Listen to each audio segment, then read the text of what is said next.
Nós vamos só relembrar o que nós vimos na última vez que estivemos juntos. E olha só, nós só vimos isso. Nós só vimos a origem do sábado. Onde nós fomos? Nós fomos em Gênesis.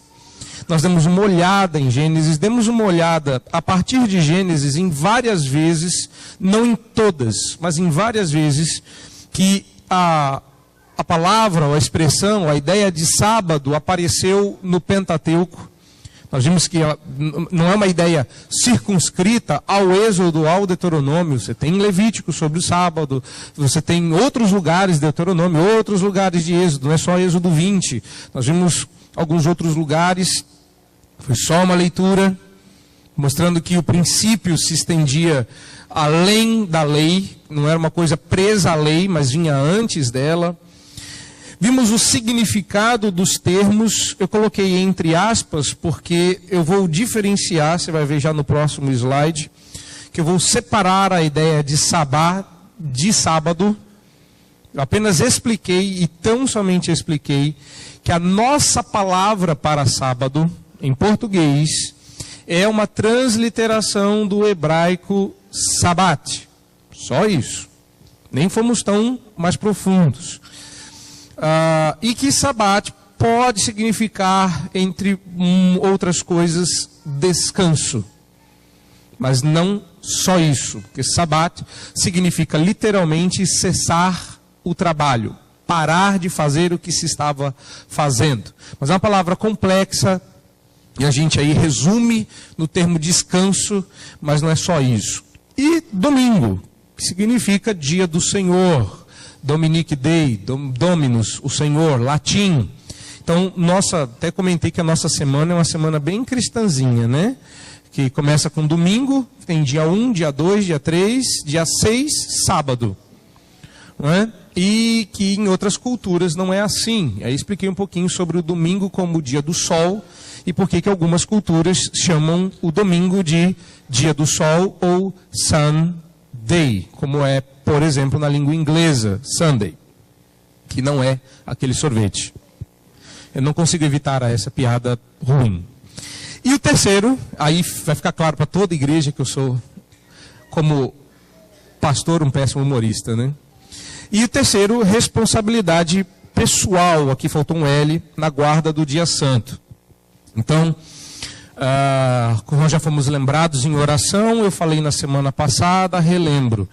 Você vai aprender o que a Bíblia e o que a confissão diz. Se quer seguir, quer obedecer, continua sendo um problema seu, como é os demais. Todos os mandamentos requerem responsabilidade pessoal na guarda dos mandamentos. Quer desobedecer, problema é seu. Depois não reclama. Se houver, não estou dizendo que haverá uma disciplina no caso da questão do domingo. Mas qualquer quebra de mandamento é uma desobediência a Deus. E você vai ter as consequências dos seus pecados sendo colhidos por você. Então, vai ser errado, deixa qualquer quebra de mandamento errado, tão quanto será a quebra do sábado. Mas nós não estamos aqui instituindo o que eu chamei carinhosamente de polícia confessional. Então eu não vou ficar olhando para a sua cara e vendo se você está obedecendo, vasculhando sua vida. E se você quiser terminar dessa aula aqui, pecar na rua de frente aí, fazer o que você quiser fazer de errado, você vai sofrer a censura de um irmão que pode, crendo diferente de você, te constranger na palavra. Mas eu não vou ficar correndo atrás e também não vou ficar recebendo leve e trás. Ó, pastor fulano está quebrando sábado. Pastor fulano está... A mecânica funciona como qualquer outro mandamento. Você escreve uma denúncia, manda para o conselho julga. Porque tem gente que quebra o 4º mandamento, mas tem gente que quebra o 3º, quebra o 5º, quebra o 7º, quebra o 9º, quebra o 10º. Então, se vamos ser a polícia da confessionalidade... Então a gente começa com o 4º mandamento, a gente institui a polícia confessional e vai do 1º ao 10º. Então a ideia é, em outras palavras, nós não estamos aqui para promulgar um legalismo regionalizado. Não é isso que eu quero, não é isso que a Bíblia me impõe para colocar como pastor. Então não me peçam para ser legalista, não me peçam para ser fariseu, a pegada dos crentes é outra. Mas também não me peçam para abrir e ser condescendente com aquilo que a Escritura não é. Naquilo que a Escritura for radical, eu os constranjo a ser tanto quanto. Se você não quiser ser radical, você escolheu uma religião muito complicada. Nós somos uma religião complicada, nossa religião é radical, porque nós dizemos que só há salvação em um único nome, um nominho só, Jesus. E que esse nome, não crido como está na Bíblia, que você segura na mão, aliás, fica com ela na mão já, se prepara aí, porque a gente vai eventualmente abrir nela. Então, independente da crença ou da circunstância da pessoa, nós só dizemos que Cristo salva. Isso é excludente, isso significa que qualquer outra fé, em qualquer outra pessoa, de qualquer outro modo que não prescrito nas Escrituras, na nossa concepção estará errado e, portanto, inaceitável. Isso é ser bem radical. Não concorda? Ou não? Bom, radical significa que ideias possuem raízes. As nossas precisam possuir raízes bíblicas. Ok? Então, visto isso, nós vamos prosseguir. Então, para fins didáticos, nós diferenciaremos o dia do seu princípio. Não é princípio de começo, mas a ideia de que nós vivemos por princípios de vida. Então, as aplicações, elas não são presas ao tempo. As aplicações podem ser contextualizadas e devem ser contextualizadas. Por exemplo, Jesus faz uma aplicação de um mandamento dizendo que nós não devemos amarrar a boca do boi enquanto ele pisa ou debulha o trigo ou qualquer outro alimento que precise de pisa. Mas quem tem um boi em casa aí? Não é esse tipo. Quem tem? Ninguém tem mais esse tipo de animal. É uma aplicação que se perdeu no tempo. Mas o princípio permaneceu. E hoje os novos bois são os pastores. Porque ali é uma aplicação pastoral, inclusive. Dizendo que você não pode cortar a fonte de sustento de alguém que vive daquele sustento. Paulo vai fazer essa aplicação, por exemplo, na carta aos Coríntios. Repare, a aplicação é temporal. Mas o princípio, não. E qual que é a diferença? Não sei se dá para enxergar ali. Depois eu aumento a letra. Sábado não é necessariamente sabate. Tá? Por que não necessariamente? Não necessariamente. Porque sabate é uma ideia que vai além do dia. Você tem semana sabática, você tem mês, você tem ano sabático nas Escrituras, e todos eles são em algum momento chamados de sabá. Então, eles nem sempre se refere ao ano sabático como um ano, mas se refere ao sabate como ideia de princípio. Então, você tinha a cada 7 anos, você tinha a cada 50 anos. Isso dependia muito da circunstância, às vezes ligada à terra. Você plantava.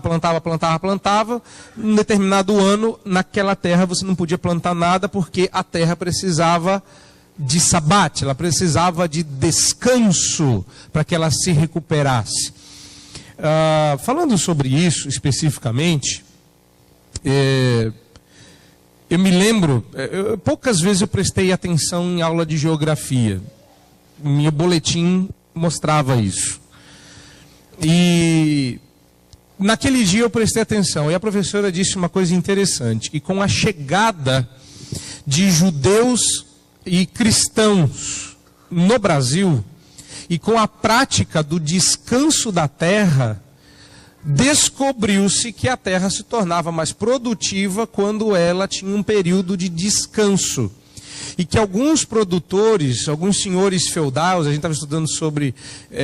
foi uma aula interessante, 2 professores juntos de geografia e de história, na mesma sala, mostrando como uma matéria se interligava à outra. Isso foi lá no Rio de Janeiro, inclusive.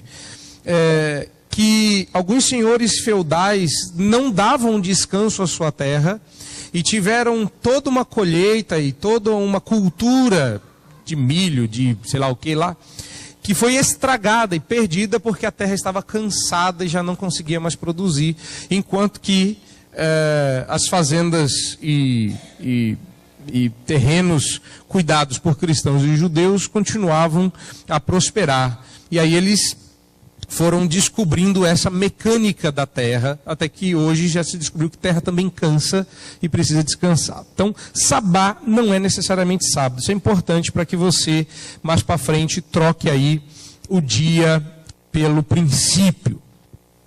Vamos começar abrindo a Bíblia lá em Êxodo 20.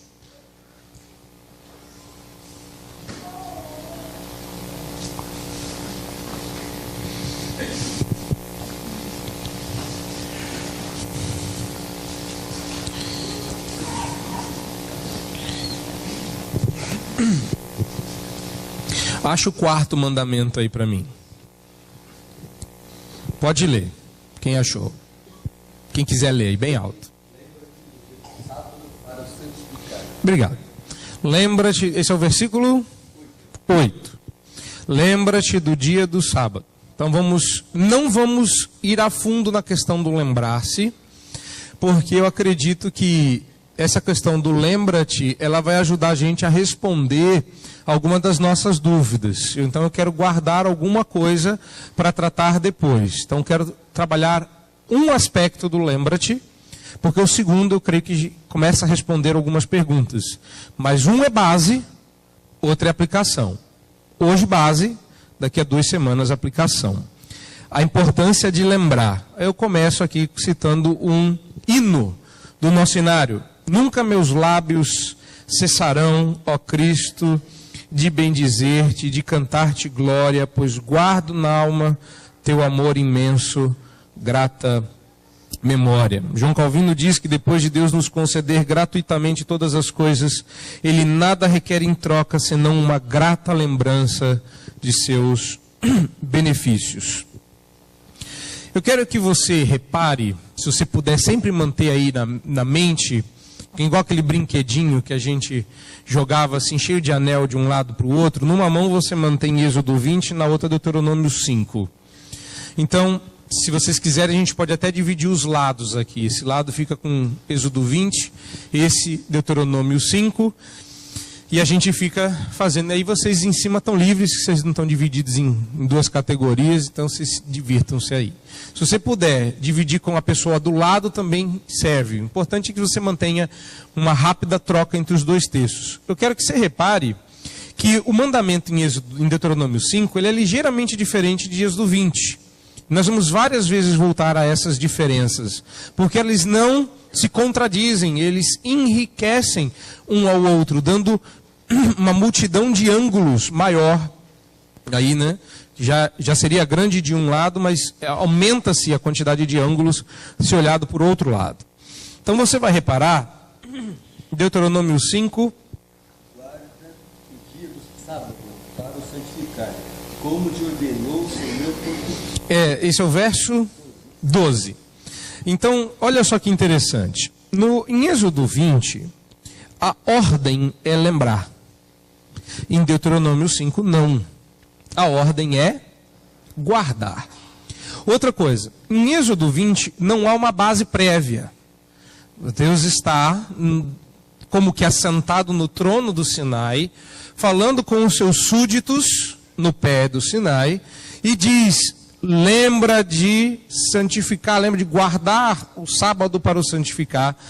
Já em Deuteronômio, Moisés está repregando, relembrando esse tempo, e diz: guarda o sábado como o Senhor te ordenou. Então existe um ordenamento prévio.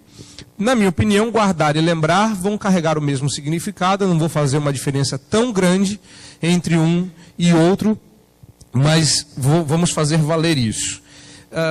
Primeira coisa que eu quero que os irmãos entendam é que Deus deseja que a nossa memória continue acesa. Isso é importante. Vamos fazer uma aplicação temporal. Já por algumas vezes eu tenho falado de uma ou outra pergunta do catecismo, ou um outro trecho da confissão, mas isso acontece mais quando a gente fala de catecismo, e eu ouço os mais velhos dizerem: eu lembro de quando eu era pequeno, e de responder essa pergunta, de aprender, meu pai falando desses catecismos, lembranças que vocês, talvez essa geração mais de meia idade, não tenha, e que já começa a produzir nas mais novas. Então, por exemplo, a cena de estar em casa tomando o catecismo da sua criança é uma cena que talvez você, da minha idade, um pouquinho mais velho, não tenha. Eu não tive. Eu não lembro de pai e mãe sentado tomando catecismo. Eu lembro da minha mãe tomando o texto bíblico. Diga para mim o Salmo tal, diga para mim Romanos tal, diga para mim. Então, eu me lembro desses textos até hoje, mas não me lembro de mamãe ou papai sentados dizendo pergunta número tal, ou fazendo a pergunta. Lembranças que a gente espera os nossos filhos já comecem a ter por conta da gincana aí, né, João? Todo mundo preocupado aí que a pergunta vai até a pergunta 109, não é? Esses dias alguém me perguntou: mas pastor, uma criança consegue guardar 109 perguntas e respostas? Deve ser impossível. Eu falei: não é impossível. Crianças guardam muito mais do que isso. Mas enquanto eu estava tentando responder, veio a Lana e disse: não é impossível não. Eu falei: bom, se ela que é uma criança diz que não é impossível, os adultos que se cuidem. Até porque o catecismo breve tem em torno disso, então a gente devia procurar se envergonhar pelo menos. Por que eu estou dizendo isso? Porque nossa memória é fraca e faz parte da nossa religião lembrar. E ouçam isso de alguém que luta contra a sua crônica falta de memória. Então é uma coisa complicada. Talvez você padeça do mesmo mal que eu, mas Deus deseja que a gente relembre e relembre e relembre. Guardado o texto, não tire ele, mantenha ele rapidamente sempre à sua mão, mas a gente vai passear um pouquinho. Não agora, mas durante a aula. Dá uma olhada, por exemplo, em Josué 4:7. Dá uma olhada lá. Um dos fatos memoráveis registrados nas Escrituras é a travessia do Rio Jordão pelo povo de Israel, quando entra ali na terra prometida.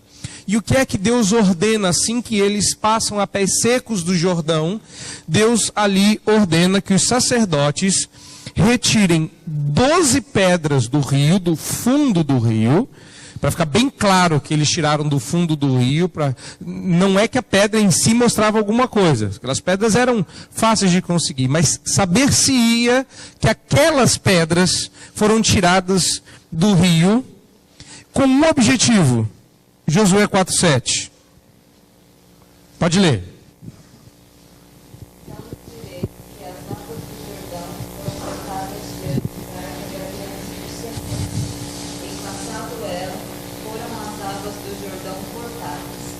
Estas pedras serão para sempre por memorial aos filhos de Israel.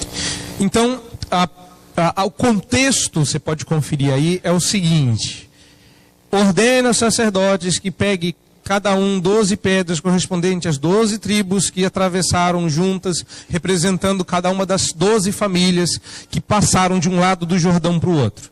Pegaram, botaram uma em cima da outra, fizeram um monumento.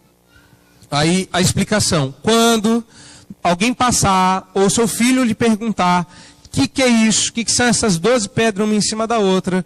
Aí você diz que o Rio de Jordão foi cortado e foi separado das águas, e que nós passamos a pés secos, e Deus fez isso. E ele diz: isso aqui serve para que você tenha uma grata memória. Será para sempre um memorial. Então, a ideia era que você guardasse isso como uma lembrança. Você não feche Josué 4. Você está lá no verso 7. Vá até o verso 20. E agora lê aí para mim do verso 20 ao 24. Qualquer pessoa que esteja presente aqui.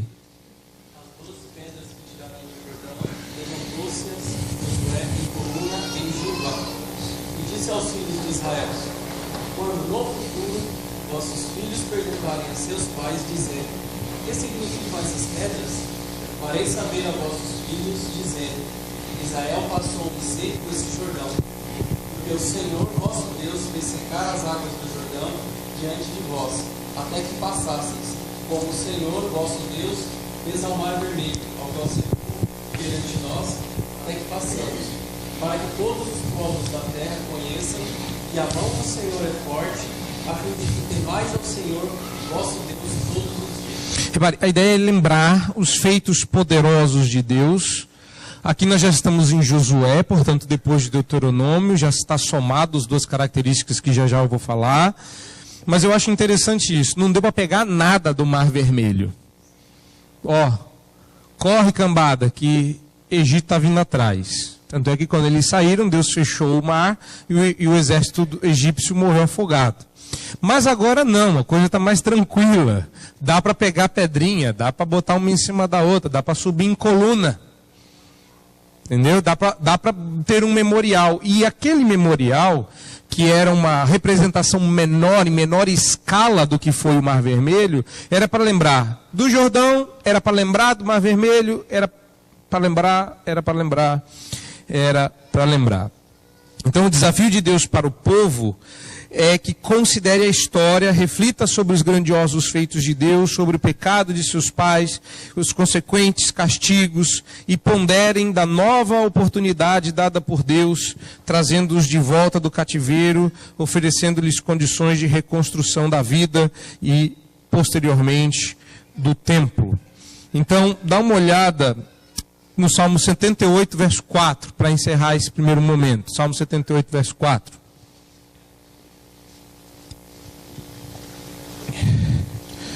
Quem achou, pode ler.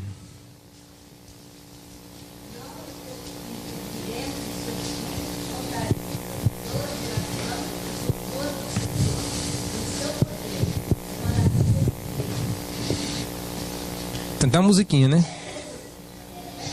Não tem uma musiquinha? Pois bem. Olha só. Você deve estar assim, pastor, legal, mas classe única vai ficar falando de lembrar. Isso é tudo muito interessante, abençoador e tal, mas precisa disso? Cá para nós? É para tanto? Olha só que interessante. Primeiro, você deve se lembrar que um dos efeitos do pecado é o esquecimento dos feitos de Deus. Nós somos assim. Nós temos amnésia espiritual. Temos uma facilidade tremenda de esquecer o que Deus fez por nós. Você pode se lembrar, por exemplo, de Ezequias. Ezequias foi um rei muito próspero no seu tempo. E ele teve um problema estomacal muito sério, que chegou a uma dificuldade tão tremenda que o trem pulou para fora. E aí ele falou, vou morrer. E ia morrer mesmo. Então, porque ele clamou ao Senhor, se humilhou, Isaías foi enviado para dizer que ele teria mais tempo, botou lá uma pasta de figo, voltou ao normal e viveu mais 15 anos. Ou seja, Ezequias já havia presenciado um milagre. Deus havia falado diretamente a ele pelo profeta, salvo ele particularmente, e salvo, saudável, feliz da vida, sendo alvo do milagre, vivendo os 15 anos de bônus, aparece um enviado da Babilônia, e ele diz aí, ó, tudo isso aí é meu. Isso aí, sou o máximo mesmo, mexe comigo não. E aí, aqui, ó, vou mostrar tudo que eu conquistei. E aí depois vem Isaías de novo. O que você mostrou para o enviado, para Merodach Baladã? Eu mostrei tudo. Aí Isaías fala, pois é uma pena, que Deus disse que só o que você mostrou, eles vão levar. Então lascou-se, mostrei tudo. Então vai levar tudo. E foi o que aconteceu. Alguns anos depois, bons anos depois, um dos descendentes de Ezequias vai finalmente ser levado cativo e Israel é dizimada, destruída. Jeremias olha para aquilo, chora um livro inteiro. Ezequiel vê o que está acontecendo, passa 7 dias atônito. Daniel prevê isso, é uma loucura. Então, toda vez que alguém se lembrava daquele momento, passava mal. Daniel caiu como morto, Jeremias só sabia chorar, Ezequiel perdeu a fala, ficou terrível a situação de Jerusalém. São cumprimentos de várias promessas juntas no cativeiro babilônico. Agora, olha só que interessante. Pergunta 121 do Catecismo Maior. Para quem não sabe, a pergunta 118 começa perguntando qual é o quarto mandamento. Então começa 118, 119. E olha só, lembrar-se é algo tão importante, pelo menos o foi para os nossos pais, né, para os nossos irmãos na fé, que escreveram lá na Assembleia de Westminster o Catecismo, que eles separaram uma pergunta só para a ideia do lembrar-se. E a pergunta 121 diz assim: por que a expressão lembra-te se acha colocada no princípio do quarto mandamento? Essa é uma pergunta do Catecismo Maior, portanto não é um catecismo para crianças. Não é proibido para menores. Quando a gente fala que o Catecismo Maior é para adulto, algumas pessoas acham que ele é proibido para menor. Não pode ensinar Catecismo Maior para criança, que é pesado demais. Não. É que o adulto tem a responsabilidade de saber. E aí, então, antes de mostrar a resposta para os irmãos, eu vou dar a mesma explicação que eu dei na quarta-feira, quando a gente estudou a quarta pergunta do Catecismo Breve: quem é Deus? O que é Deus? Nossa ignorância e nossas dúvidas estão basicamente, eu não digo que é tudo, mas basicamente fundamentada na nossa ignorância dos nossos documentos confessionais. Isso traduzido para o português significa que se você tivesse lido e decorado seus símbolos de fé, você não teria dúvidas sobre certos assuntos. Simples assim. E se você se sentiu ofendido, entra na fila. Porque quando eu comecei a estudar, eu tenho feito isso nos últimos anos, mas quanto mais eu começo a estudar as coisas a partir dos documentos confessionais, como o Catecismo Maior, eu fico envergonhado. Porque eu não devia ter dúvidas de certas coisas. E lá estão as respostas das perguntas que as pessoas fazem para mim. Então, antes que você ache que eu sou o santarrão, o super piedoso, que estou aqui, sabe, eu sei disso que eu vou falar hoje, que eu estou passando já há semanas provas disso. O seminarista Felipe e o reverendo Eliomar. Eles sabem há quanto tempo eu estou estudando sobre o domingo. Porque eu botei eles para estudar na mesma época. Dei livro, não foi? E a esposa dele está ali. Tá? Eu sei como é que é. Não é, reverendo? Nós estamos vendo isso há muito tempo. Então, se eu sei a resposta, porque eu estou estudando. A vergonha vem quando você me faz uma pergunta que está no catecismo. Então, primeiro da fila, só estou eu lá, corado de vergonha. Mas o fato é que eu me convenci de que eu preciso conhecer melhor os catecismos, porque algumas dúvidas da minha igreja e minhas já foram respondidas há algum tempinho atrás, faz uns anos, né? 1600 e... Poxa vida, tivesse sido há 2 anos atrás já seria muito tempo. Então, olha só, por que está escrito lembra-te? E a resposta... Tem resposta aí? Vamos botar a resposta. A resposta começa assim. E você vai reparar ali que eu vou me ater a 2 questões mais básicas. Antes disso, eu vou já deixar aqui você ciente, que eu vou me ater aqui, ó, a questão da criação e a questão da redenção. Tá? Mas, lendo aí, a expressão lembra-te se acha colocada no princípio do 4º mandamento, em parte devido ao grande benefício que há em nos lembrarmos dele, sendo nós, assim, ajudados em nossa preparação para guardá-lo.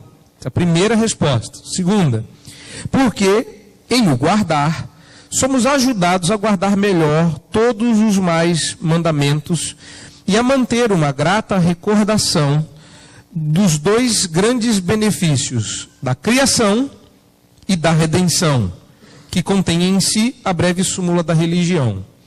Então, na época dos nossos irmãos, a gente hoje chama de criação, queda, redenção e consumação. Na época deles, a teologia não estava assim tão bem cultivada, e graças a eles cultivamos uma teologia mais apurada.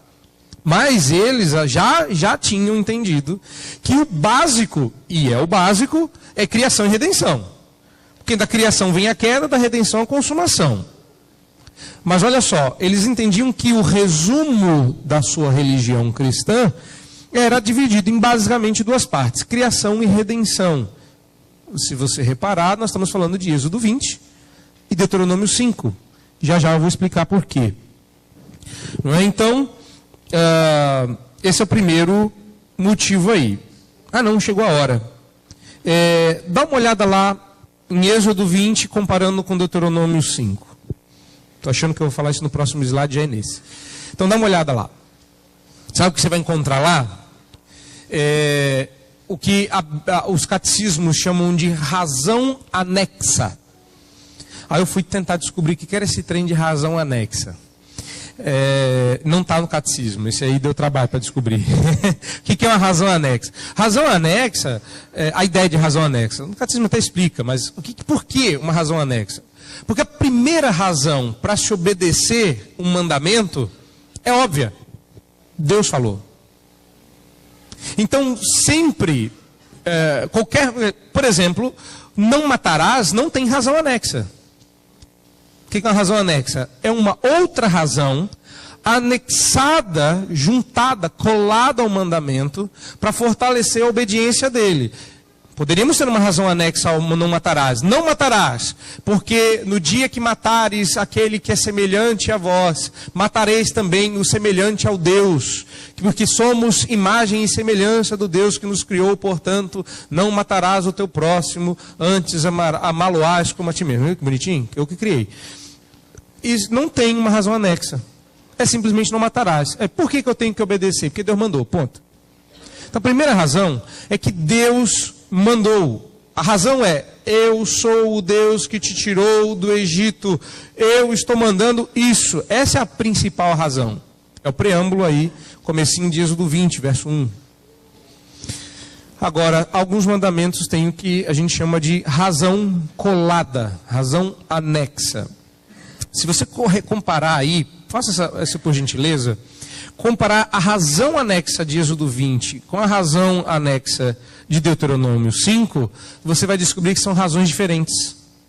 Quem já tinha reparado nisso? São razões diferentes. Não é o mesmo motivo nos dois textos. O mandamento é o mesmo. O mandamento é o mesmo. É guardar o sábado. Mas a razão para isso é diferente. Vamos dar uma olhada? Qual que é a razão de Êxodo 20? Verso é o 8, não é? Isso. A razão está no verso 9. Então vamos lá. Quem lê para mim aí o verso 9?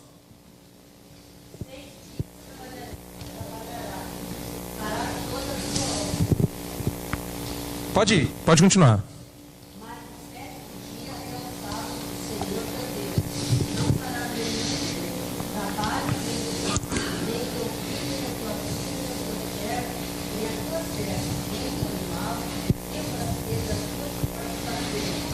Mais um.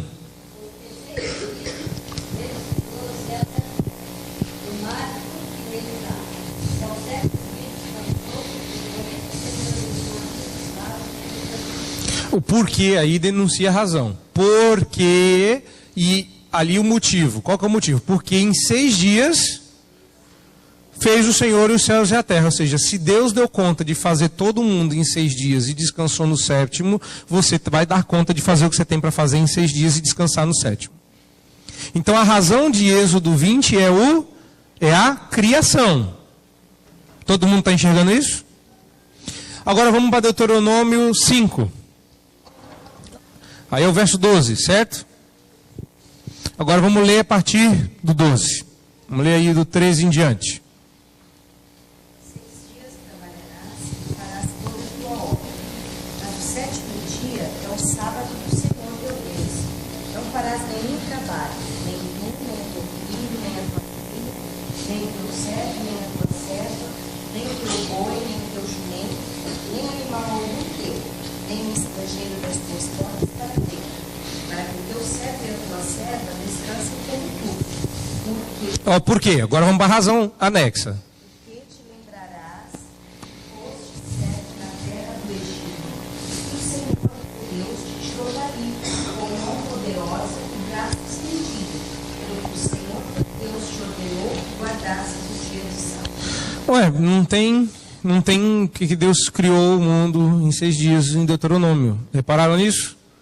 Todo mundo enxergou? Vocês aí em cima também? Olha só que interessante. O mandamento é exatamente o mesmo, mas os motivos são diferentes. O primeiro motivo é criacional, obviamente, nós estamos no Êxodo. E o segundo motivo de Deuteronômio é redentivo. Os motivos diferentes apontam para uma razão dupla. Preste atenção. Digo uma só razão, ou seja, uma só razão, não é 2 razões, mas uma razão dupla. Por que isso? Porque o mandamento é um só. Guardar, lembrar, eles se intercambiam. Enquanto, fica estranho intercambiar conjugado, né? Mas é exatamente isso. Em Êxodo, a ordem é lembrar, guardando. E em Deuteronômio é guardar, lembrando. Porque te lembrarás que fosse. Então, assim, não vai mudar muita coisa. E nos dois tem para trabalhar. Então, não tem como fugir. Tem que trabalhar e a gente vai falar sobre isso já já. Então, isso diferencia a nossa prática no sábado. Então, embora os versos possam legitimamente ser entendidos como sinônimos, lembrar se refere à estrutura criacional como motivo, enquanto guardar se refere ao livramento redentivo do Egito como motivo. E a pergunta, a resposta, na verdade, continua dizendo o seguinte, dá uma olhada lá, mudei o slide, tá?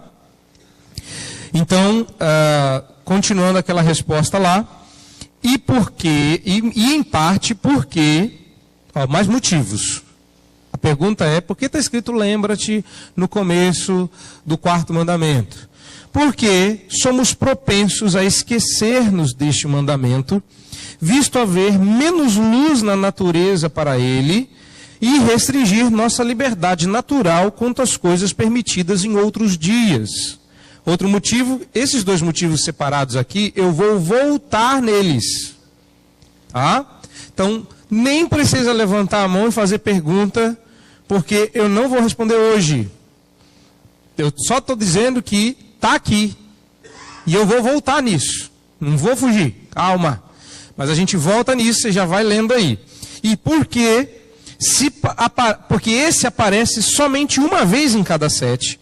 E muitos negócios seculares intervêm e muitas vezes nos impedem de pensar nele, seja para nos prepararmos para ele, seja para o santificarmos. E por fim, porque Satanás, como os seus instrumentos, se esforça para apagar a glória e até a memória desse dia para introduzir a irreligião e a impiedade. Coloquei toda a resposta por uma questão de justiça. Porque se você resolver ir lá e conferir na pergunta 121, você vai ler tudo que está escrito aqui. Então vou voltar nesse slide, mas eu vou hoje somente lembrar e trabalhar a ideia de que Êxodo lembra criação, Deuteronômio lembra redenção. Mas a nossa dúvida não está bem aqui. Está aqui, nesse slide de agora.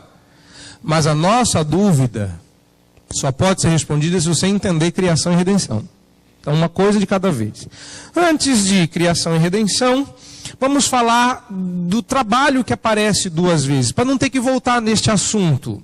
Ok? Tanto em Êxodo quanto em Deuteronômio, diz, 6 dias trabalharás.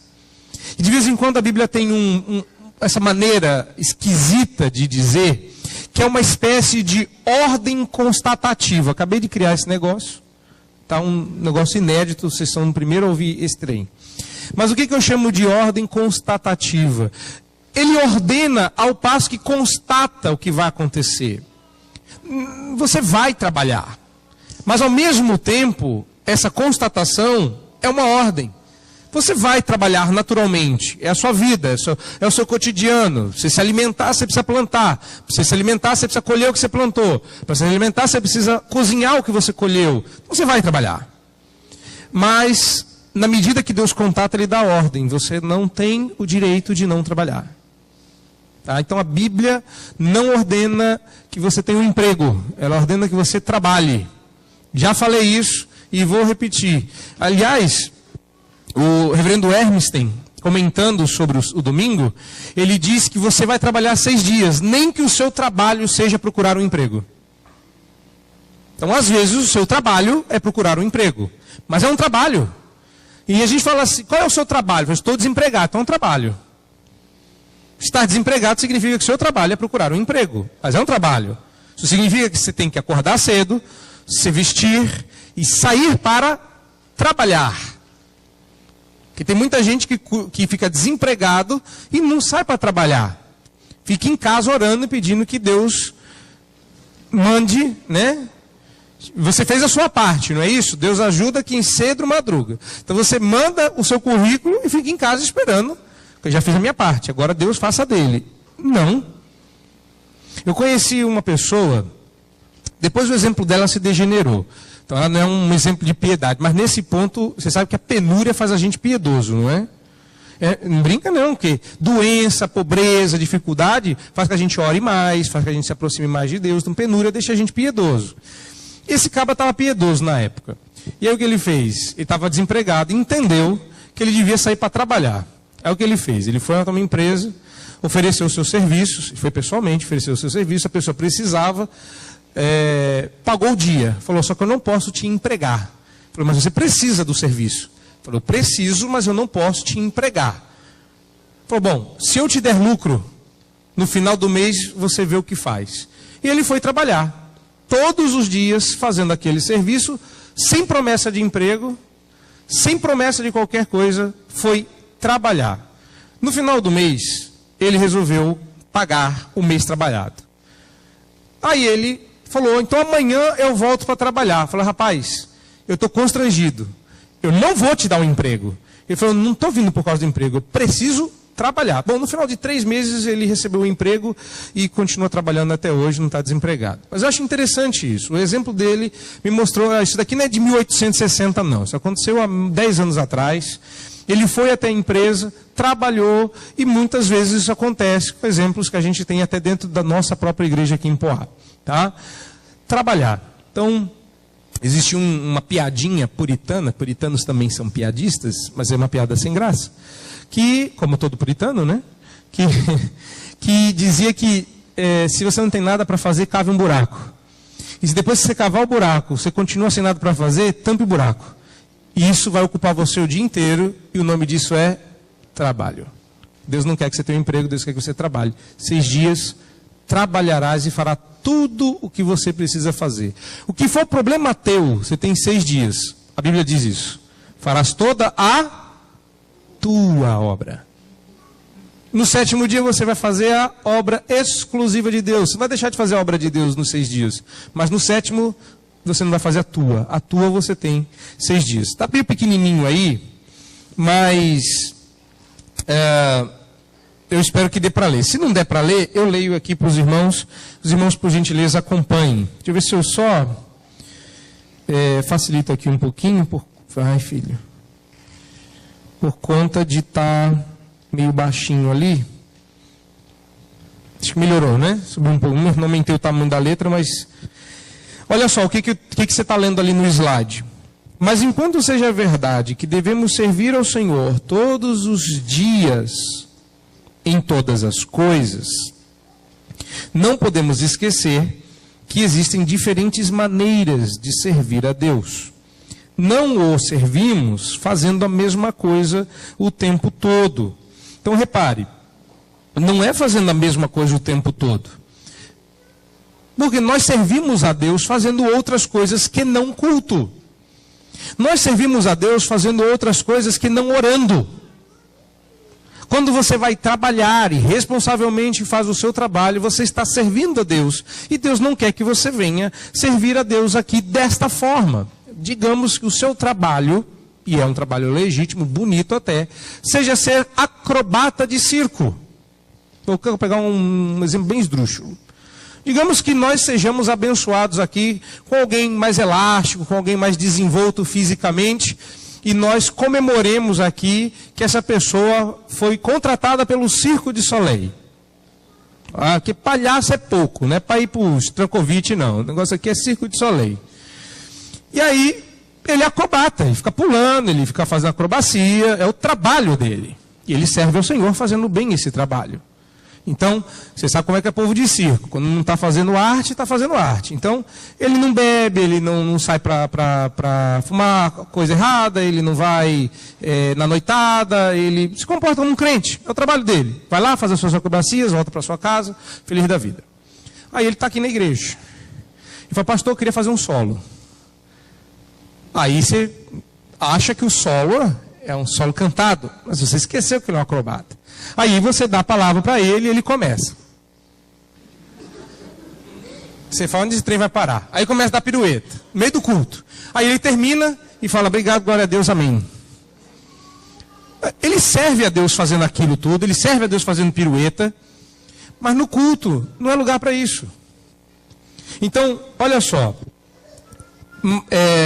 Quem diz isso é o Ian Murray, esse texto que você está lendo aí. Mas enquanto seja verdade que devemos servir ao Senhor todos os dias em todas as coisas, não podemos esquecer que existem diferentes maneiras de servir a Deus. O texto não está completo, eu vou ler completo, tem trechos dele aí. Não o servimos fazendo a mesma coisa o tempo todo. Se assim o fizermos ao mesmo tempo, seremos ao mesmo tempo insanos e notoriamente perversos. Há uma grande variedade na vocação humana. Se negligenciarmos observar a variação, nós iremos brevemente pagar o preço. Uma das maneiras pelas quais esta variedade é expressa e desfrutada está em separar toda a recorrência do sétimo dia. Esta é uma divina instituição. A recorrência do sétimo dia é diferente e o é por agendamento divino. Gostei dessa expressão. Quem agenda é Deus, não é? O dia do sabate, então repare, não estou falando do sábado, princípio de o dia do descanso, o dia do sabate, é diferente de todos os outros dias, e obliterar essa distinção, seja em pensamento ou prática, é destruir o que é a essência desta instituição. Ok, nosso tempo está passando, então nós vamos encerrar esse segundo momento, falando sobre a mudança de um para o outro. Então vamos... por que isso? Mudou de assunto? Na verdade não. Na verdade não. Eu vou falar isso mais para frente, mas vou deixar adiantado agora. Há uma diferença entre as semanas antes da ressurreição e depois da ressurreição. Todos nós sabemos disso, mas não sabemos o motivo. O motivo está na questão do trabalho, que eu não falei. Tem toda uma teologia do trabalho que dá para tirar do quarto mandamento. Mas não temos a menor dúvida de que amanhã todo mundo tem que trabalhar. Se você tem uma dúvida, procure a mim depois da escola dominical, que você está em sérios problemas. Inclusive de penúria, né? Que alguém tem dúvidas de que amanhã precisa trabalhar? Estou com a dúvida, né? Essa dúvida aparece de domingo. É curioso. Você acorda no domingo, vê aquela neblina, não é? E você fala assim, será que Deus quer que eu vá para a igreja hoje? Você fica na dúvida. Se acorda com a dor mais assim, se acorda meio com sono. Você ouviu na previsão do tempo que amanhã é amanhã de sol. Aí acorda, está aquele frio. Você fala, não sei se devo ir à igreja hoje. Dá uma dúvida. Amanhã, a previsão do tempo é que vai chover canivete aberto com a ponta para baixo. O que você vai fazer? E se a previsão não for do tempo, for a previsão da SP Trans, amanhã não tem metrô, nem trem. O que você vai fazer? Acordar mais cedo para ir pedalando, ir andando, ir de ônibus, ir de canoa. Você vai se virar. Porque você tem que... É curioso que não bate essa dúvida 6 dias na semana. É verdade ou não é? Alguém tem dúvida que tem que trabalhar amanhã e depois de amanhã e depois de amanhã? Bater a dúvida até bate, mas você vai. No domingo a dúvida é cruel, que a gente cede a ela. Vai dizer que nunca você faltou no domingo dizendo, hoje eu não tenho que... Não é dia de ir para o culto, que eu estou meio brigado, eu estou com os problemas aí... E Santa Ceia, então, que tem gente que falta por conta própria. Que bate a dúvida, hoje não é dia de ir para a igreja. Eu não estou me sentindo bem, eu não estou bem com fulano, eu não estou bem com Deus. Não bate essa dúvida? Bate ou não bate? Pois é. Agora, para encerrar esse ponto, Deus devia bater em nós, quando batesse essas dúvidas. Vergonha para nós. Vamos lá. Então, o que acontecia era que o sábado, o dia de descanso, eu estou chamando de sábado aqui, mas o sabate, o dia do sabate, ele era um resultado do trabalho. O sábado como resultado do trabalho. Você trabalha 6 para descansar 7. A nossa dúvida é, por que há uma inversão de descansa 1 para trabalhar 6? Houve uma inversão na semana. Isso, é claro, nós no Antigo Testamento trabalhávamos 6 para descansar 1. E no Novo Testamento nós descansamos 1 para trabalhar 6. O que aconteceu? Aí é por isso que a gente falou de trabalho, para migrar para a mudança do sábado para o domingo. Se você tiver um amigo adventista, ele vai lançar uma dessas para você. O grande problema seu é que você mudou o dia. E a Bíblia diz que é para guardar o sábado. E esse é o problema. E é por isso que eu diferenciei o dia do descanso, o dia de sabate, do dia de sábado. Deus nunca mandou a gente guardar o sábado.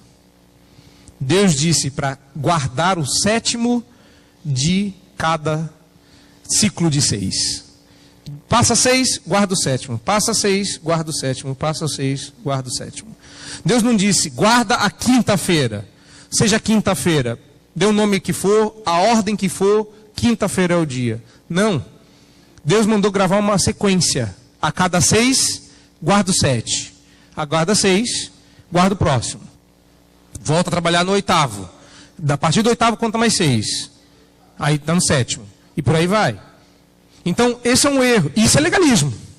Isso é legalismo. Guarda o dia. Quando Deus diz guarda o princípio. Essa é a primeira coisa que eu quero que você mantenha na sua cabeça. Não chegamos no fim ainda. Não vá achando que você já entendeu tudo sobre a guarda do domingo. Ainda não. Guarde isso na cabeça, porque isso é importante para a mudança da data. Então, como é que a gente foi do sábado para o domingo, que hoje é chamado de sábado cristão? Só para lembrar, Deuteronômio 5,15. Só para lembrar, dá uma olhada lá. O sábado também está relacionado à libertação do povo do cativeiro do Egito. Tá? Então, só para lembrar. Portanto, no Novo Testamento, a associação do dia do descanso com a consumação dessa redenção na ressurreição de Cristo foi mais do que natural, visto que é em Cristo que encontramos a verdadeira e total liberdade. Só para a gente conferir, João capítulo 8, verso 32 e 36. Quem achou aí, por gentileza, leia para nós. João 8, 32 a 36. 32 e 36. São 2 versículos. O que diz lá?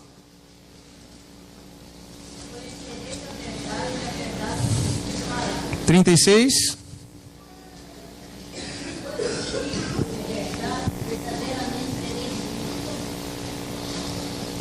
Exatamente.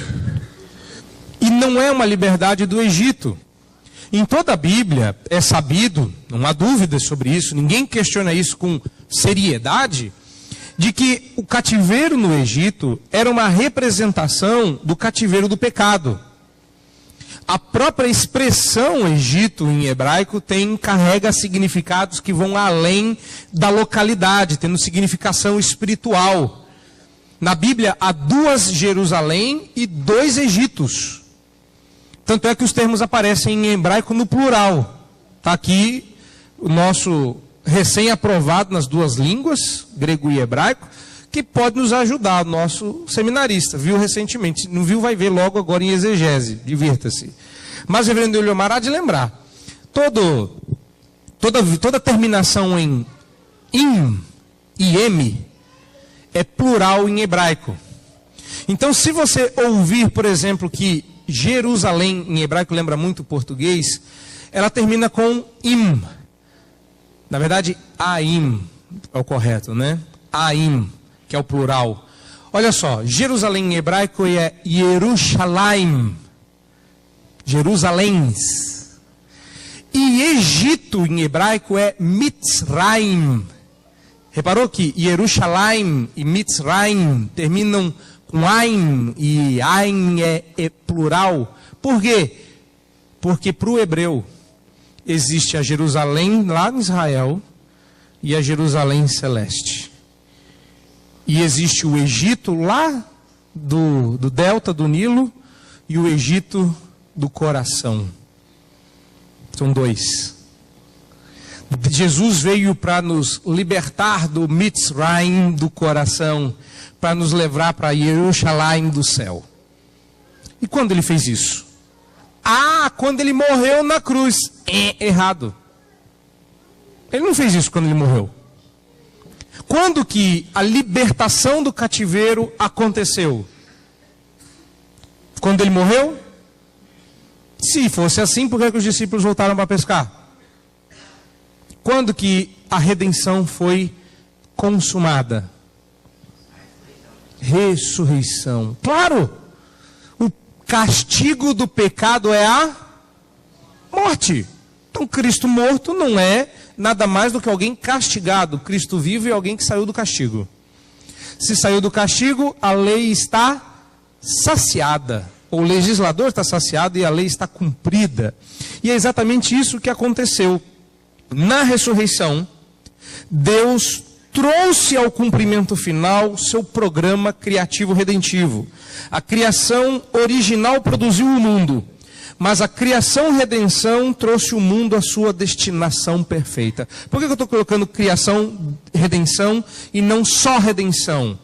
Por causa de Efésios. Efésios 2, dá uma olhada lá. Efésios 2, diz que nós não apenas fomos criados para as boas obras, mas refeitos, recriados em Cristo Jesus para as boas obras que de antemão Deus nos preparou para elas. Ou seja, a redenção carrega um quê de criação, como se fosse uma recriação, não recreação, mas uma nova criação. Mas como não é uma coisa inédita, nós chamamos isso de redenção. Está lá em verso 10, se não me engano. 10? É isso? Verso 10. Todo mundo achou? Tranquilo? Conferiram? Vamos andar porque o nosso tempo urge. Pergunta 116. Olha só que interessante. Nós estamos aí já, pegamos a 121, eu vou pegar a 116. Eu falei 119, né? Na 116 já está falando que exige o quarto mandamento. Então, 115 deve ser a pergunta, o que é o quarto mandamento, qual é o quarto mandamento. Bom, pergunta 116 do Catecismo Maior. Atentem a pergunta e a resposta. O que se exige no quarto mandamento? No quarto mandamento, exige-se que todos os homens santifiquem ou guardem santos para Deus todos os tempos estabelecidos. Eu estou citando a pergunta 116, porque nela vai dizer que o que Deus nos manda guardar é o princípio do sétimo dia e não o dia de sábado. Você vai ver isso no catecismo. Ou seja, nós estamos abrindo a possibilidade de que o dia do descanso mude. Porque Deus quer que descansemos um em cada 7. E não que o dia seja o sábado. Mas aí você fala assim, puxa, que legal, que é a dúvida que eu quero responder hoje. Tudo isso foi para responder essa dúvida dos últimos 10 minutinhos. Qual? Eu posso escolher então o dia que eu quero descansar? Eu posso fazer meu dia de sábado, meu sabá, ou meu domingo na quarta-feira? Eu posso alterar assim, domingo é o dia que todo mundo derruba, mas para mim não dá, não deu. Aí eu vou guardar na segunda. Eu vou guardar na terça. Bom, eu vou ler para explicar o princípio, porque essa pergunta me é importante como base para te dar qual resposta? Que você não é livre para escolher o dia que você quer descansar. O dia pode ser mudado? Pode. Claro que pode. O dia do descanso pode ser mudado por aquele que instituiu qual dia você deve descansar. Só tem uma pessoa que pode mudar esse dia, e essa pessoa é Deus. Então quem mudou do sábado para o domingo não foram os cristãos, não foram os presbiterianos, os reformados, ou dê o nome que você quiser. Quem mudou o sábado para o domingo foi a mesma pessoa que disse que era dona do sábado. Quem disse que era dona do sábado?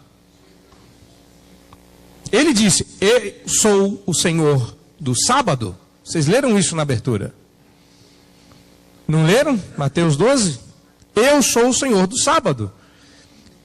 É igual aquela pessoa que disse: a culpa é minha, eu ponho em quem eu quiser. Eu sou o Senhor do sábado. E se eu quiser mudar o dia, eu posso, porque o sábado é meu. E eu dou ele de presente para você. Eu fiz o sábado para você, mas eu posso mudar esse dia. Mas ele é o único que pode. Como ele fez isso? Vamos entender a base e a aplicação, e estará encerrada a aula de hoje. O quarto mandamento: exige-se que todos os homens santifiquem ou guardem santos para Deus todos os tempos estabelecidos, que Deus designou em sua palavra, expressamente um dia inteiro em cada 7. Reparem agora, que era o 7º desde o princípio do mundo até a ressurreição de Cristo, e o primeiro dia da semana desde então, e há de assim continuar até o fim do mundo, o qual é o sábado cristão, e que no Novo Testamento se chama o dia do Senhor. Não existe liberdade.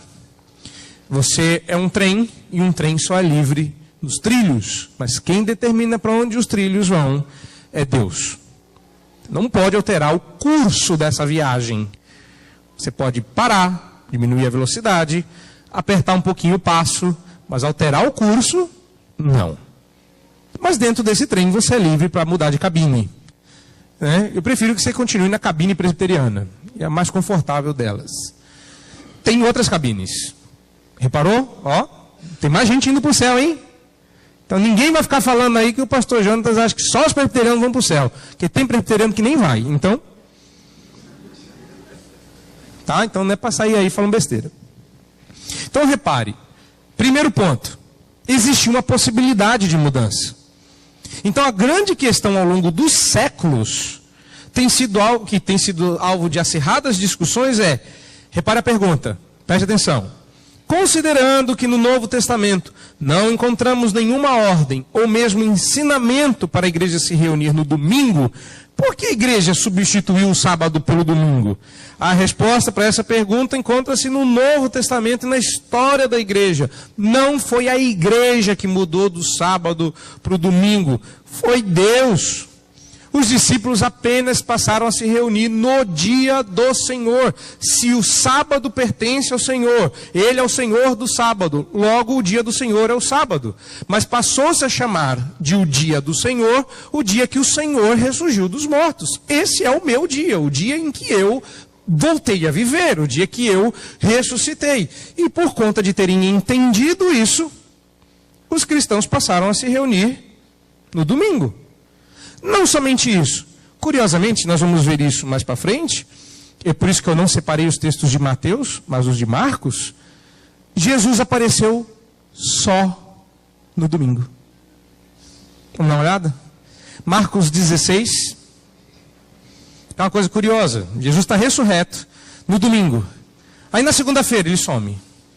Quando que ele aparece de novo? No próximo domingo. E ele aparece depois no próximo domingo. Depois da terceira, eu acho que o povo entendeu. O negócio agora é domingo, né?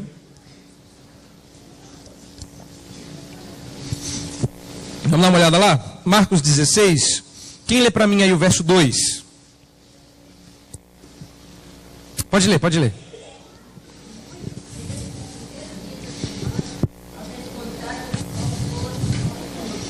Agora lê o verso 9.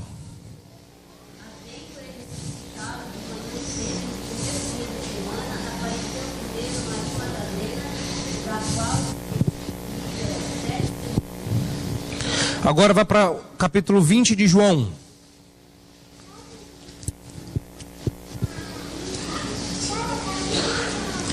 João capítulo 20, verso 1. Quem achou já pode ler aí. Verso 1. Pode ler.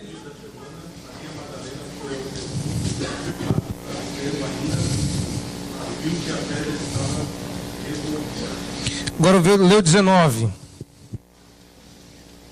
João 21, agora 20 e 19.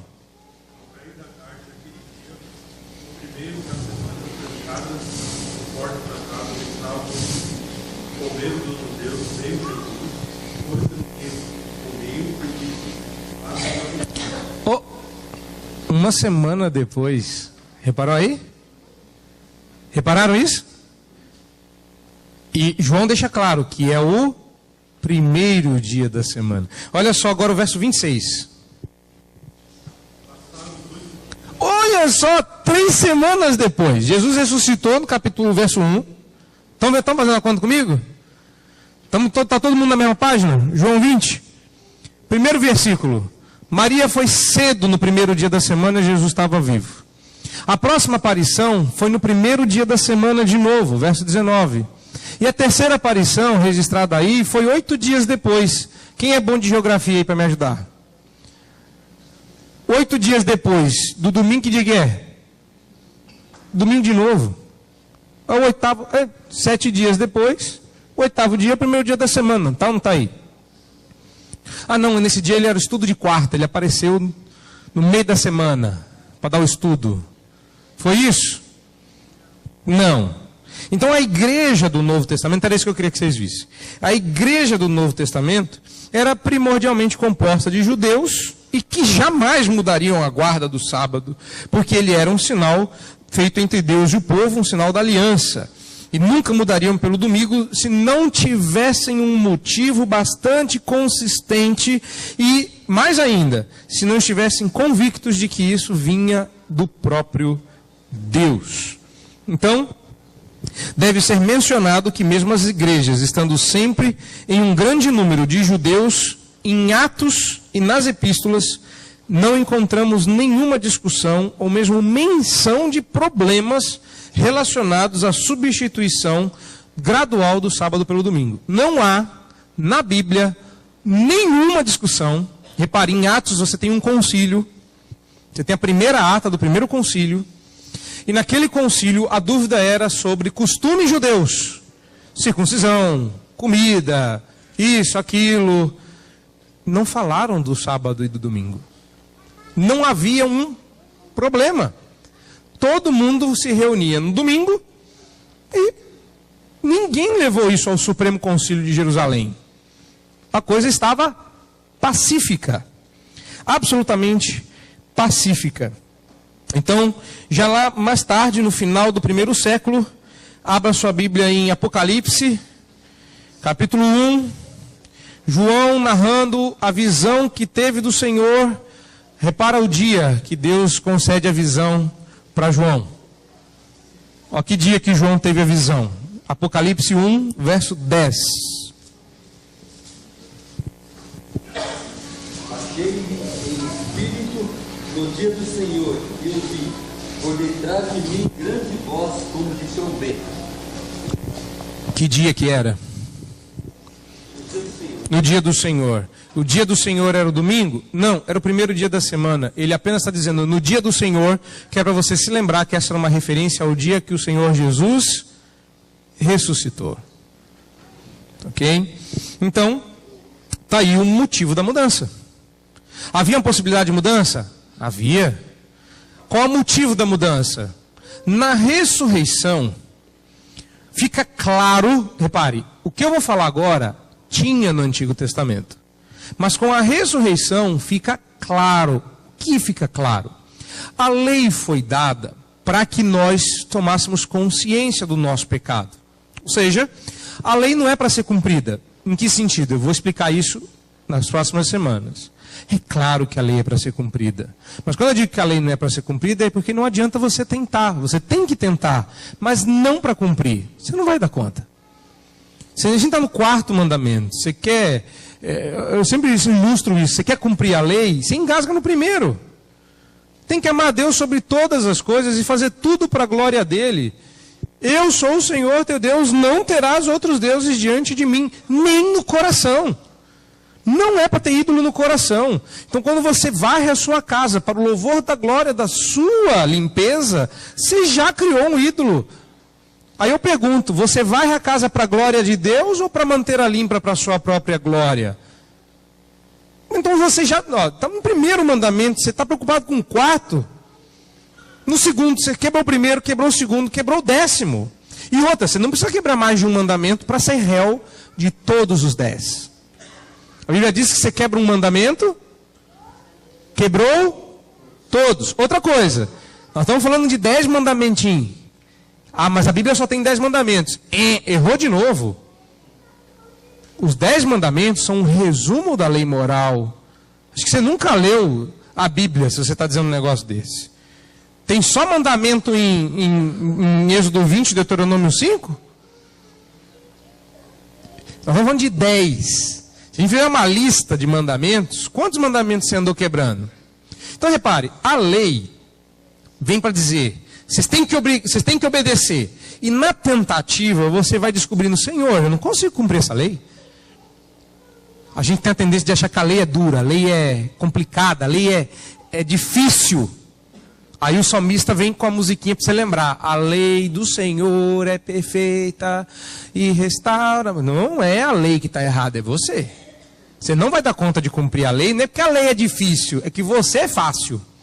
Vem que eu estou facinho, é o seu cântico. A lei não, a lei está aí para mostrar que você precisa de redentor. Você precisa de Jesus. Tenta cumprir a lei. Você vai descobrir que você não pode desistir da lei, mas você precisa de Jesus. No final dessas 3 semanas, você vai tentar guardar o domingo, só para descobrir que você precisa do Redentor do domingo, porque se você conseguir cumprir o domingo, faltam só 9 mandamentos. Mas se você conseguir, você não precisa de Jesus. A ideia não é ninguém ser perfeito, mas a ideia é de não desistir da perfeição. Dá para entender a diferença? Dá para entender a diferença? Aí em cima, aqui embaixo. Então repare, nós estamos migrando a mudança aqui. Então Jesus é o motivo principal. Não foi, só recapitulando, né? Não foi a igreja que mudou, foi Deus. Por quê? Porque você precisava de um redentor.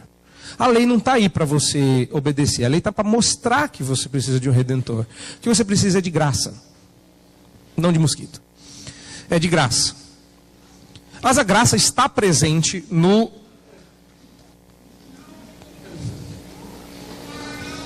Ele vai voltar. A graça está presente no Antigo Testamento, mas como uma promessa. Então, você precisava cumprir a lei. E essa era a ideia, né, de cumprir a lei para ser salvo. E na medida que você cumpria a lei e descobria que não podia ser salvo pela lei, você clamava por um redentor e Deus em graça te salvava, na expectativa de que essa graça se manifestasse pessoalmente. Caso você queira acompanhar essa história, eu estou caminhando com Romanos capítulo 3. Então, se você abrir a sua Bíblia lá em Romanos capítulo 3, você vai ver que o roteiro dessa história está lá em Romanos capítulo 3. Tá? Então, Deus reservou todo esse Antigo Testamento debaixo da sua graça, cuja obrigação era cumprir a lei para ser salvo, mas não era pela lei, mas por Cristo Jesus. Quando a graça se manifesta, agora você trabalha como um reflexo dessa graça e não mais para conquistar esta graça. Então essa inversão foi entendida na redenção. O que é redenção? Deus dá graça primeiro, cobra depois. Aí você fala, mas isso não está no Antigo Testamento? Sempre esteve. Paulo não está pensando só no advento de Jesus, mas em Êxodo 20. Deus não chegou no Egito, deu a lei e disse, quem cumprir vai ser salvo, quem não cumprir morre. Deus salvou e depois deu a lei. E só nisso você já vê a mudança da semana. Deus salvou, ou Deus, como é que eu posso dizer? Representa essa salvação no domingo, é o dia do Senhor, lembrarás que fostes salvos do Egito, para que a partir da segunda até o 7º dia, que a gente guarda o primeiro, você trabalhe descansado na graça que você recebeu primeiro. Então a semana, ela é um reflexo da própria obra de redenção. Deus agracia primeiro, cobra depois. Salva no domingo, exige cumprimento da lei nos outros 6. Você descansa primeiro, trabalha depois. E é por isso que mudamos de sábado para domingo. Isso tudo vai dar base para responder mais para frente, um detalhe ou outro. Eu farei o favor de relembrar, quando nós chegarmos às nossas dúvidas. Os irmãos comportaram muito bem, ninguém interrompeu durante a aula, curiosamente, mas ela acabou. Então esse é um momento que eu pergunto se os irmãos têm alguma pergunta, alguma dúvida sobre o que nós conversamos aqui. Isso inclui todo mundo, inclusive as crianças.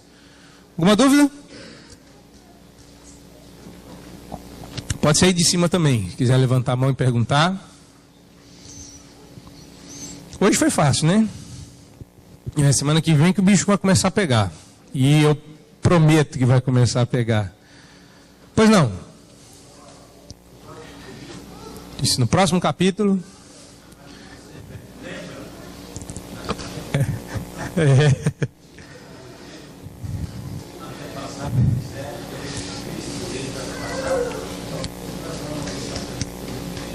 Se Deus quiser, bem lembrado. Semana que vem, nós vamos pegar os catecismos, de novo a gente volta aqui no maior, no menor e na confissão.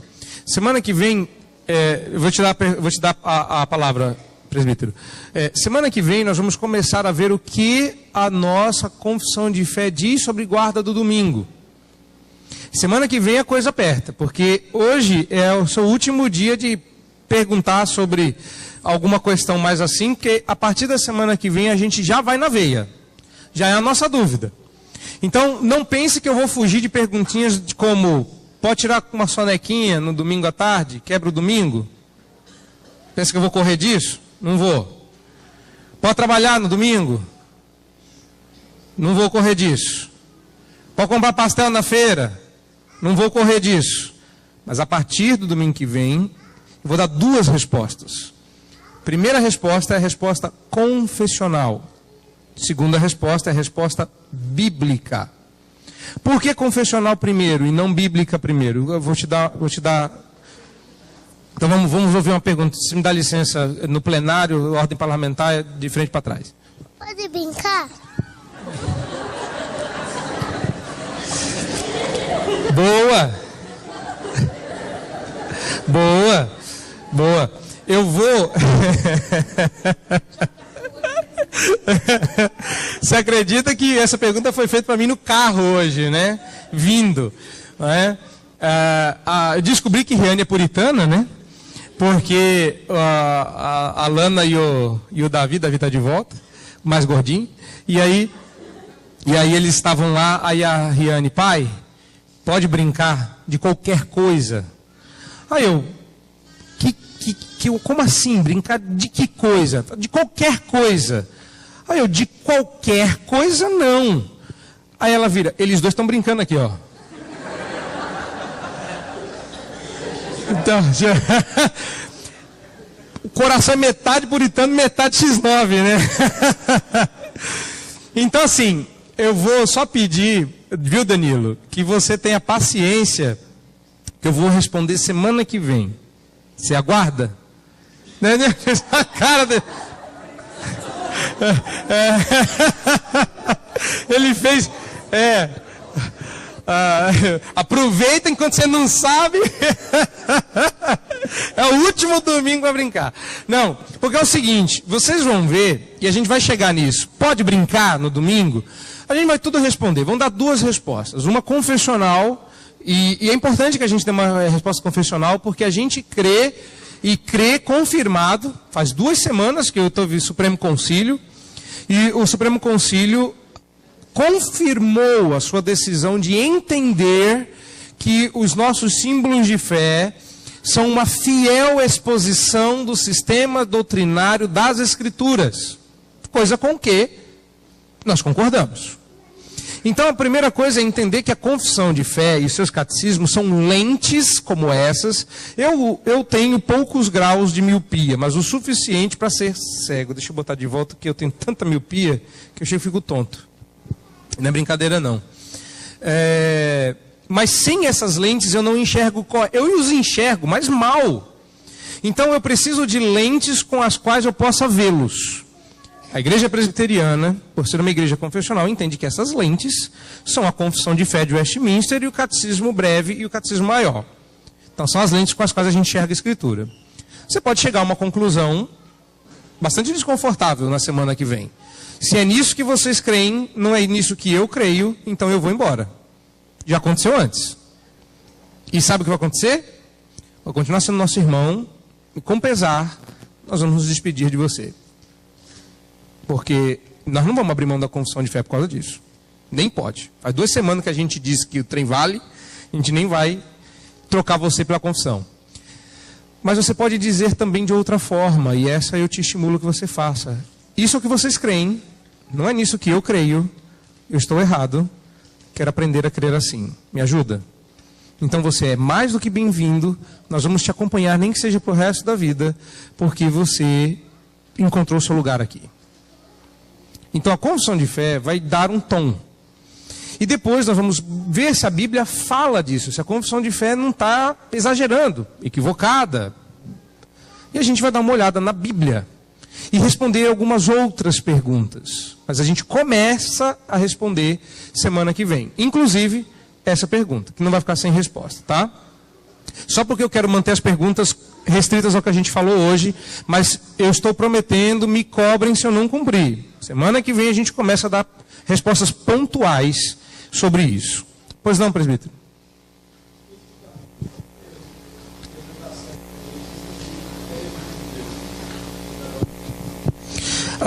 Primeiro, eu consideraria o erro do legalismo, contra o que inclusive nos adverte a confissão de fé. Tá? Não é para ser legalista com respeito ao domingo. E a ideia não é ser legalista. Eu mostrei que o princípio é o princípio de um dia em 7, não de um dia específico. Ou seja, que esse dia poderia eventualmente mudar. Mas era o 7º. Por conta da estrutura da criação. E a estrutura da criação dá base para a estrutura da redenção. Então, eu diria que a primeira coisa é o legalismo. Tem que ser no sábado. E a coisa é tão legalista que isso é um caso... Isso de fato aconteceu, a gente conta isso, mas esse caso realmente aconteceu, da pessoa bater na casa do adventista para pagar uma dívida no sábado, por conta de horário. Todo mundo trabalha aqui, não tem tempo para fazer tudo o que deseja, foi bater na casa do adventista e falou, vim pagar a dívida. Ele falou, não posso receber no sábado, porque isso quebra o sábado. Ele falou, então eu te pago na segunda. Ele falou, vamos fazer o seguinte... Ele abriu o bolso da camisa e falou, põe aqui, segunda-feira eu vejo. Então acho que esse é o primeiro ponto. Há um legalismo. Se o cara tivesse passado 6:05, ele poderia, porque acabou o sábado. Porque os judeus marcavam o tempo assim. Do pôr do sol do dia anterior começava o dia seguinte até o pôr do sol. Então das 6 horas da tarde da sexta-feira até as 6 horas da tarde do sábado é sábado. Tá? Nós não marcamos o tempo assim. Nós marcamos de meia-noite a meia-noite. Tá? E o segundo erro é não considerar que a ressurreição é o fato mais importante da religião cristã. Então, a desculpa adventista de que Jesus não ressuscitou no sábado, porque ele guardou o sábado, e ressuscitou no domingo, que importa que nós também temos que guardar o sábado, é uma falácia. Porque a redenção estava sendo consumada ali. E não foi consumada na cruz, foi consumada na ressurreição, coroada na ascensão e continua a ser feita na intercessão que ele tem diante do Pai a nosso respeito. Então não cessou esse trabalho, que inclusive é alvo da nossa reflexão no 4º episódio, no último dos domingos, que a gente vai tirar esse negócio de que descansar é ficar sem fazer nada. Confissão de Fé diz claramente que ociosidade no domingo é pecado. Então ficar ocioso é pecado, qualquer dia da semana, inclusive domingo. Então não há ociosidade em Deus, nós também. Jesus diz, meu Pai trabalha até hoje. Então nós vamos chegar nesse ponto. Então qual que é o erro fundamental? Legalismo, que é o mesmo legalismo judaico, e a falta de percepção que a ressurreição alterou o curso da história. Então, na ressurreição, a redenção é consumada. E a falta de percepção disso faz com que eles entendam que a guarda deve ser do sábado. Mas não entenderam o princípio do dia, que era o descanso que Deus nos dará na redenção. Vou te dar a palavra ali.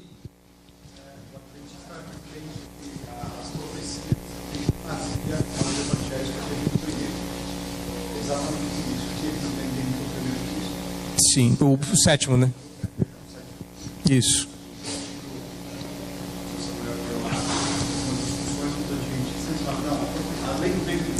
Uhum.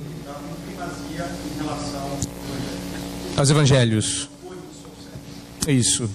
Isso é a própria ideia de que a lei tem primazia ao evangelho é o princípio do legalismo.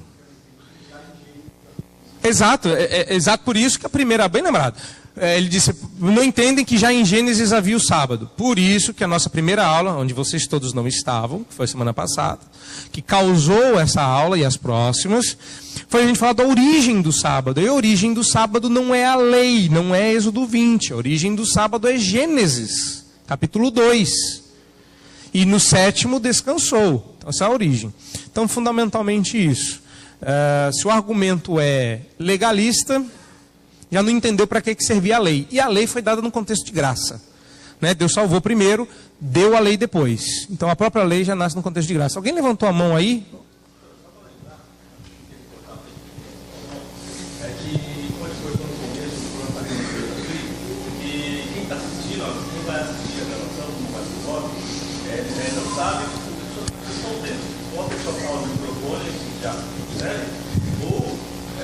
Tipo agora, que você está falando e ninguém está ouvindo na gravação, entendi. Tá jóia. Só ouviram a minha resposta, então... É certo. Não sabe, só está vendo a minha resposta, não sabe qual foi a pergunta. Tem quem está assistindo a fita. Tá certo. VHS. Obrigado, meu irmão. Não mostra quem falou. Tá bom, obrigado. Eu vou colocar o microfone, me perdoe por isso. A brincadeira... alguém levantou a mão aqui? Foi uma mãozinha? Quem era? Não? Desistiu? Agora que tem que falar o microfone, ninguém mais quer perguntar. Alguém mais tem alguma dúvida? Irmãos, somos uma igreja, somos uma família, se sintam à vontade. Estamos no sofá de casa, está até estofado. Sintam-se à vontade. A hora de perguntar é agora. Boa, também. É uma boa, né? O senhor também pode ser esperto e... né? Isso aí. Você me expõe, eu te exponho. Isso aí. Vamos lá. Mais alguém quer fazer a pergunta? Pode fazer. Pois não.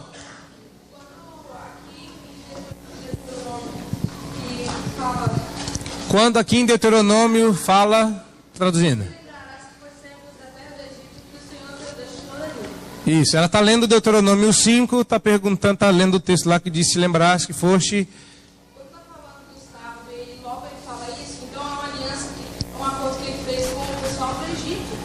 Isso, com a turma que saiu do Egito. Com o povo de Deus que saiu do Egito. Sim. Não, com Israel. Te lembrarás, lê de novo aí. Isso, que foste servo na terra do Egito. Lembram que eles eram um povo livre. E eles foram para lá como um povo livre. Certo? Eles foram salvos pelo sub-rei do Egito, o José. Ele mandava no Egito. E com o tempo, são 400 anos depois, Israel já não era mais um povo protegido pelo Egito, mas escravizado. Lembra muito a história da nossa vida, não é? A história de Gênesis. A gente começou bem como reis, degenerou, viramos escravos e agora precisávamos de uma redenção. Então o Egito, a história da ida e da saída do Egito, presta atenção aqui, hein, gente? A história da ida e da saída do Egito, ela mostra a história de Gênesis. Não é? Então ele diz, te lembra o que aconteceu no Egito? Vocês saíram como servos para a liberdade novamente. Então nós éramos livres em Adão, fomos libertos na redenção, que culminou em Jesus. Mas não era uma aliança com o Egito, mas com o povo que estava no Egito, mas que era povo de Deus. Tranquilo? Mais alguma dúvida? Se quiser guardar sua dúvida para a semana que vem, também tá tranquilo. Semana que vem nós estamos de volta. Pois não?